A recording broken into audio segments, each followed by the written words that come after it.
Dear students, I welcome you all. अभी तक आपने फार्मास्यूटिक्स में डोजेज फॉर्म के बारे में पढ़ा। फिर उसके बाद आपने कैसे डोजेज फॉर्म बनते हैं, सारी फिज़िकल मेथड्स जितनी भी प्रिपरेशंस हो सकती हैं, जैसे साइज़ रिडक्शन, साइज़ सेपरेशन।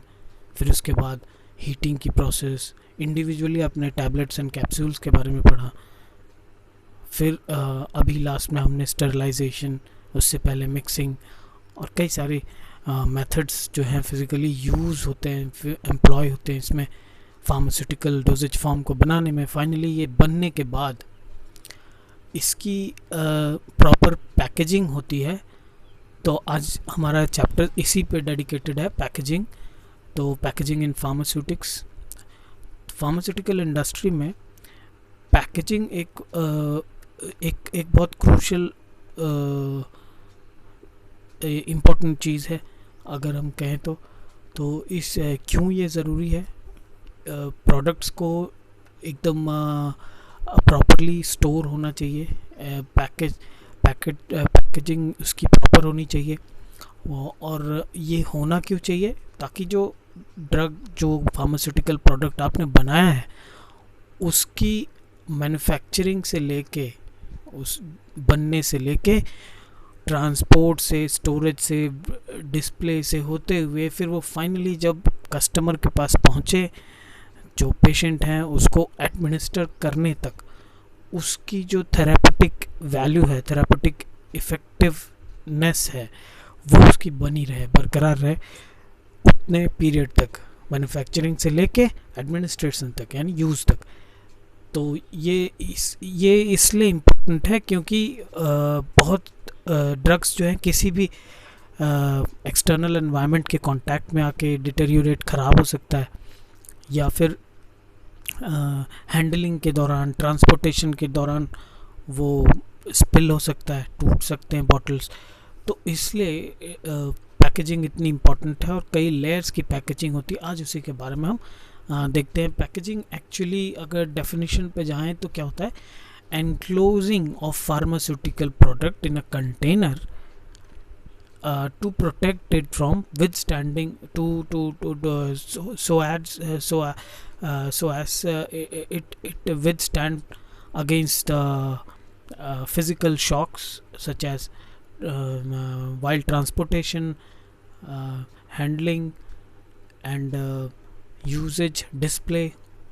इन सभी प्रक्रियाओं के दौरान अगर वो किसी भी फिज़िकल फोर्सेस के कांटेक्ट में आता है, जैसे गिर जाए, कहीं शॉक लग जाए, तो वो टूटे ना हो। तो इतनी स्ट्रॉन्ग और अच्छी पैकेजिंग उसकी होनी चाहिए, उसका कंटेनर इतना सही होना चाहिए ताकि वो उसके अंदर के फार्मास्यूटिकल प्रोडक्ट को पूरी तरह से उसको बचाए रखे। और अगर पैकेजिंग देखें तो जो कंटेनर्स यूज़ करते हैं वो कंटेनर ऐसे आप समझें कि ये एक बॉटल है, इसमें कफ सिरप है। इस कप सिरप में ये एक कंटेनर है, ये जो आपका बॉटल है ये कंटेनर है, इसके ऊपर एक कैप लगी है। कैप को आप क्लोजर बोलते हैं, क्लोजर। और ये जो कंटेनर है, कंटेनर कई टाइप के हो सकते हैं। तो अभी देखते हैं कि कंटेनर क्या होते हैं। Container is a device which enclose the drug और pharmaceutical product, और वो उसके डायरेक्ट कांटेक्ट में होता है कंटेनर के अंदर। जैसे इसके अंदर कोई लिक्विड भरा है, फार्मास्यूटिकल जो कफ सिरप है, वो इस कंटेनर के इनसाइड वॉल में, अंदर वाली दीवार से डायरेक्ट कांटेक्ट में है। तो ये पहले तो उसकी डायरेक्ट कांटेक्ट में रहता है कंटेनर के। इसलिए ज़रूरी क्या है कि जिस मटेरियल का ये बना है वो नॉन रिएक्टिव हो, आपके फार्मास्यूटिकल प्रोडक्ट से बिल्कुल भी रिएक्ट ना करे, अपना कोई भी कलर, ओडर या उसका फ्लेवर कुछ भी उस फार्मास्यूटिकल इंग्रेडिएंट के अंदर ना छोड़े, बिल्कुल भी नॉन रिएक्टिव हो। तो ये बहुत इम्पोर्टेंट है। और ये डिफरेंट साइजेस में, डिफरेंट शेप्स में आ सकते हैं। जैसे ये एक शेप है ना, एक शेप फार्मास्यूटिकल प्रोडक्ट का ये हो सकता है, और एक शेप ये भी हो सकता है ट्यूब शेप में। तो और डिपेंडिंग अपॉन द आपके जो फार्मूलेशन है आपकी कैसी है।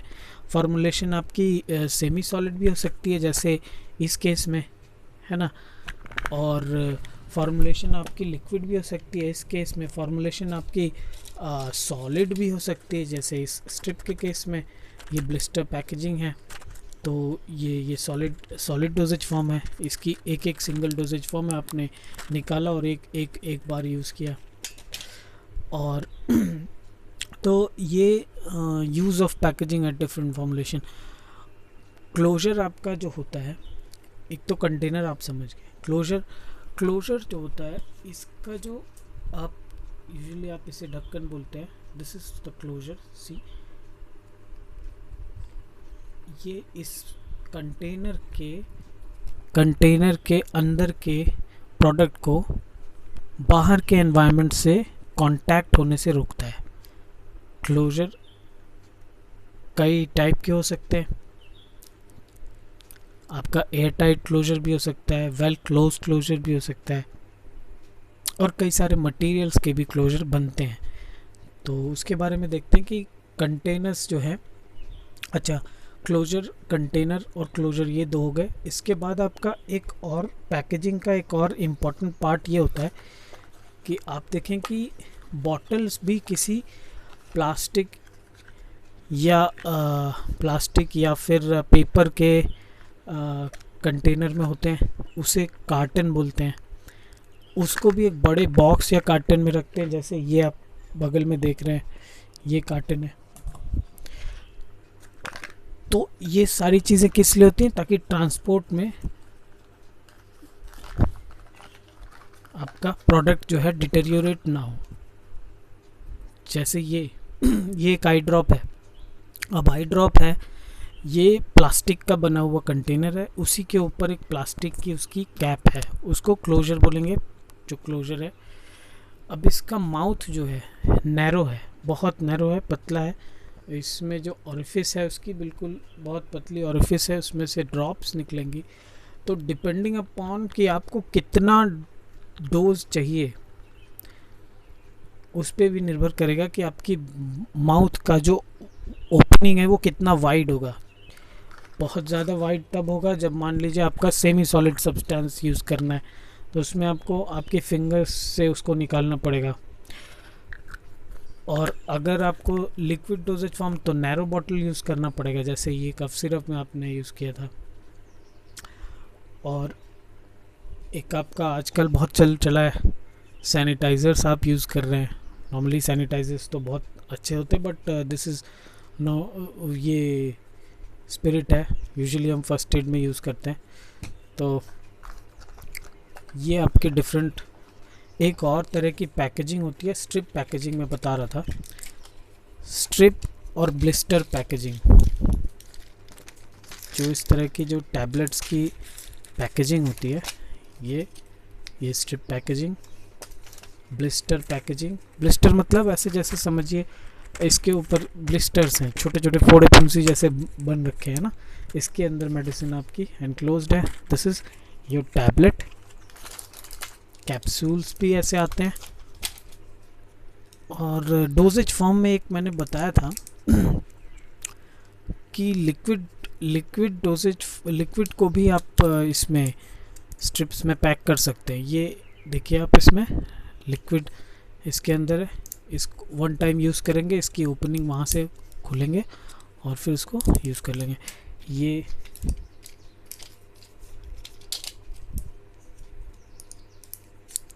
सॉफ्ट जेलेटिन है, सॉफ्ट जेलेटिन। आप इसको ओरली यूज़ कर सकते हैं, इसका मिलियो अगर आपको यूज़ करना है एक्सटर्नली तो भी यूज़ कर सकते हैं। तो ये आपके फार्मास्यूटिकल एक और प्रोडक्ट है, आपको दिखा दूं, ये क्रिप बैंडेज। जो ये क्रिप बैंडेज है ये ब्रिटिश फार्माकोपिया की रेकमेंडेड वो है।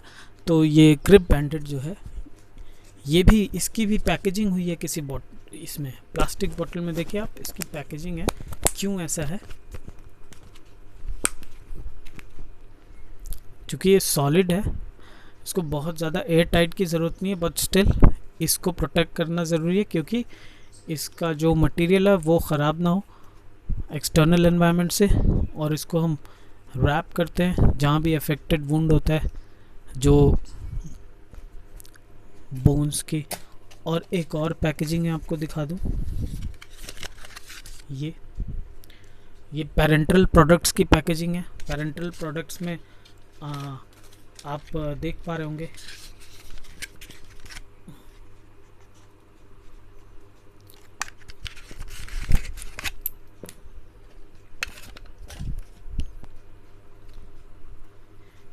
ये और ये बहुत मोस्ट कॉमनली आपने देखा होगा पेरेंटल प्रोडक्ट्स में। ये आपका वायल है, यहाँ देखें, ये आपका एम्पुल है। ये वन टाइम यूज़ होता है। ये हर्मेटिकली सील्ड होता है। हर्मेटिकली मतलब इस पूरी तरह से सील्ड होता है। ये ग्लास इसके ऊपर यहाँ पे एक लाइनिंग देख रहे होंगे आप। जब ब्रेक करेंगे तो यहीं से ये ब्रेक होगा और फिर उसके बाद इंजेक्टेबल लेके उसको ड्रॉ करेंगे। और ये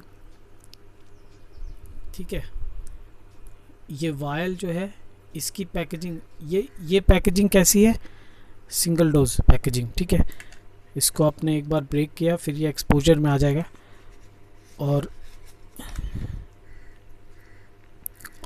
और ये जो आपका इसके ऊपर आप अगर ओपन करेंगे तो यहाँ मेटल की क्लोजर है इसकी, है ना, ये मेटल की क्लोजर है। और ये जो बॉटल है ये ग्लास का है। तो इसको पेरेंटल्स के लिए यूज़ करते हैं। ये वायल है और ये एम्पुल है। ठीक है,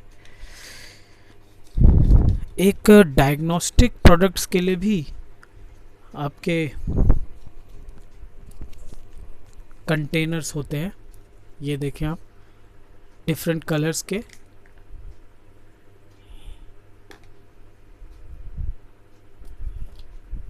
डिफरेंट कलर्स के। अब आप सोच रहे होंगे डिफरेंट कलर्स के क्यों होते हैं, क्योंकि आप डायग्नोसिस के पर्पस से डिफरेंट कलर्स के इसलिए रखते हैं क्योंकि किस तरह का प्रोडक्ट आपको डायग्नोस करना है। कभी कभी इनके अंदर एंटी कोआगुलेंट मटेरियल भी होता है, ताकि ब्लड आपने लिया अगर डायग्नोसिस के लिए तो वो जम ना जाए, थक के ना पड़ जाए उसमें, तो वो कोआगुलेंट ना हो। तो इसलिए एंटी कोआगुलेंट्स यूज़ करेंगे उसके अंदर, और फिर वो हमेशा ही कुछ टाइम तक लिक्विड में रहेगा। फिर उसको डायग्नोस्टिक सेंटर पे ले जाके उसको फाइनली उसको वो करेंगे। इसका अगर क्लोजर देखें आप, ढक्कन इसकी जो देखें, तो इसके अंदर आपको रबर की एक अलग से कैप दिख रही होगी अंदर साइड में। वो क्या करेगी, आपको एयर टाइट एटमॉस्फेयर प्रोवाइड करेगी और बाहर इसके स्पिल नहीं हो पाएगा, वॉल्व की तरह काम करेगी। तो इसका जो लिक्विड प्रोडक्ट्स है वो बाहर स्पिल आउट नहीं होगा। ये वेरियस कलर्स में आते हैं। तो ये डायग्नोस्टिक कंटेनर्स भी होते हैं। तो अपने कई सारे कंटेनर्स देख लिए, क्लोजर देख लिए, और ये देखिए जैसे इसका क्लोजर है, तो ये प्लास्टिक की बोतल है, इसका क्लोजर ऐसा है। कभी कभी हम देखते हैं कि क्लोजर के साथ में लाइनर भी यूज़ होता है। तो एक कोई पेपर का, इसके अंदर यहाँ पर एक पेपर का गोल सा वो रहेगा, वो लाइनर जो रहेगा पॉलीस्टाइरीन का या किसी पेपर का, प्लास्टिक का लाइनर ऐसा होगा जो डायरेक्टली आपके प्रोडक्ट के कांटेक्ट में आएगा। वो आपके मेटालिक क्लोजर या किसी भी प्रोडक्ट जो मटेरियल का अगर क्लोजर है उसको डायरेक्ट कांटेक्ट से बचाता है प्रोडक्ट के, ताकि प्रोडक्ट में उसका चीज़ डिटेरियोरेट ना हो जाए किसी तरह से।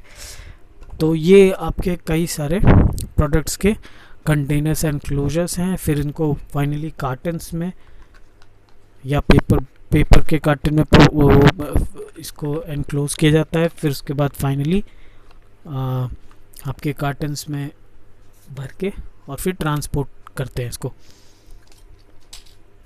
ये आपका जो कंटेनर्स हैं इनकी कुछ ख़ास बात होती है, कैरेक्टरिस्टिक होती है, उसको हम देख लेते हैं। उसमें क्या क्या होना चाहिए कि कंटेनर का जो मटेरियल है वो किसी तरह से भी रिएक्टिव नहीं होना चाहिए प्रोडक्ट के साथ, ठीक है। और इतना स्ट्रॉन्ग होना चाहिए कि विद स्टैंड कर जाए, मतलब फिजिकल फोर्सेस, मतलब रख रखाव में वियर एंड टीयर ना हो, उसकी तोड़ फोड़ ना हो, कहीं गिर के वो टूट ना जाए। तो ये आजकल, पहले होता था कि ज़्यादातर जो बॉटल्स होती थी लिक्विड फॉर्मुलेशंस की, वो ग्लास कंटेनर्स में होती थी, इसीलिए कि वो रिएक्ट ना करें। लेकिन उनका एक डिसएडवांटेज ये है कि वो कहीं भी गिरते ही टूट जाते हैं, तो ब्रेक ना हो उसके लिए आजकल जो है ग्लास की जगह आपकी प्लास्टिक बॉटल्स हैं, वो ईज़िली हैंडल हो जाती हैं, वो लाइट होती हैं, और प्लास्टिक्स नॉन रिएक्टिव भी होती हैं। तो ये एक बड़ा एडवांटेज है। एक दूसरा एक ख़ास कैरेक्टरिस्टिक उसकी ये होनी चाहिए कि जो भी प्रोडक्ट आप मटेरियल यूज़ कर रहे हैं, जो भी मटेरियल यूज़ कर रहे हैं कंटेनर्स के लिए, वो मटेरियल बहुत ज़्यादा एक्सपेंसिव नहीं होना चाहिए, इकोनॉमिकल होना चाहिए, महंगा नहीं होना चाहिए। और एक ख़ास बात कि मटेरियल कुछ ऐसा होना चाहिए, जैसे ये ग्लास है तो मटेरियल कुछ ऐसा होना चाहिए कि वो अपना कलर या ओडर है ना, या फ्लेवर उस प्रोडक्ट में ना दे, फार्मास्यूटिकल ड्रग में ना दे, रिलीज़ ना हो, है ना। तो ये तो कुछ कैरेक्टरिस्टिक्स हैं इसकी।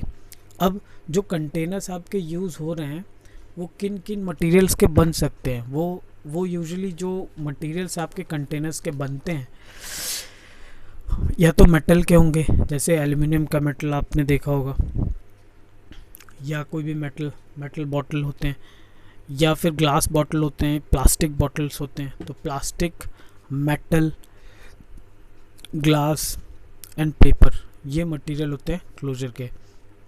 और मैन्युफैक्चरिंग ऑफ ये जो क्लोजर होती है, क्लोजर की यानी ढक्कन या जो कैप की मैन्युफैक्चरिंग है, ये किन मटेरियल्स की हो सकती है? इसमें आपका मोस्टली वही होंगे, जैसे प्लास्टिक होगी, मेटल होंगे, बट उसमें एक और चीज़ है कि रबर के भी क्लोजर्स मिलते हैं, फिर ग्लास के क्लोजर्स भी मिलते हैं। आपने लेबोरेटरी में देखा होगा, ग्लास की कैप होती है, उसके अंदर लिड होती है।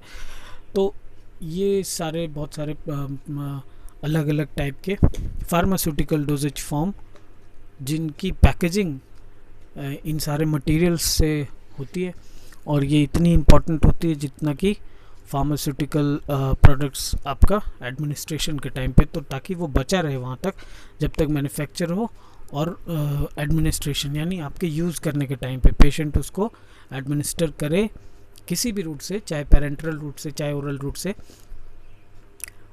उसकी थेरापेटिक इफ़ेक्टिवनेस और थेरापेटिक वैल्यू उसकी कांस्टेंट रहे, बनी रहे उतनी टाइम तक।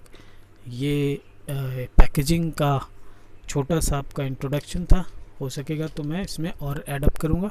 Thank you.